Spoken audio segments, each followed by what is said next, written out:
Avec nous sur ce plateau, un immense champion, Benoît Campargue. Alors vous avez été champion d'Europe de judo, vous avez été entraîneur de Teddy Riner et aujourd'hui vous travaillez dans le secteur privé, vous avez monté votre entreprise et donc vous avez mis au service des entreprises votre expertise du sport. Est-ce que vous pouvez nous expliquer quelles pratiques proposez-vous à travers votre entreprise ?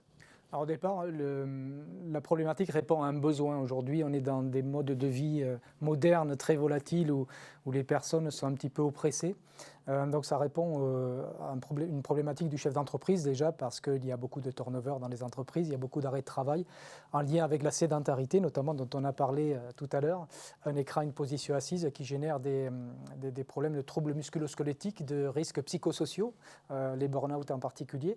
Et au travers de ces problématiques, j'ai mis en place des programmes d'ateliers, des ateliers de sport en entreprise qui permettent justement de prévenir de ces troubles-là, mais aussi qui créent du lien social entre les services, entre les collaborateurs qui ne se voient plus ou se voient moins ou se parlent beaucoup moins aujourd'hui. Ici, on est tous convaincus du sport et des bienfaits du sport. Le sport, il faut l'expliquer parce que beaucoup de collaborateurs et notamment de chefs d'entreprise pensent que le sport n'est pas fait pour eux, n'est pas fait pour leur entreprise parce qu'on ne l'a pas expliqué. Lorsqu'on explique qu'aujourd'hui 80% des femmes pratiquent en entreprise et pas ailleurs, ça donne du sens. Ça donne du sens aussi à la productivité. On est jusqu'à plus 9% d'après les dernières études qui ont été produites par le MEDEF, plus 12% de rentabilité. Là, effectivement, ce sont des indicateurs économiques qui peuvent justifier la mise en place du sport en entreprise, mais il n'y a pas que ça. Il y a aussi la déconnexion au travail, puisque c'est le seul moment où on met les collaborateurs en mode avion, où ils n'ont pas d'écran, pas de téléphone et pas de tablette.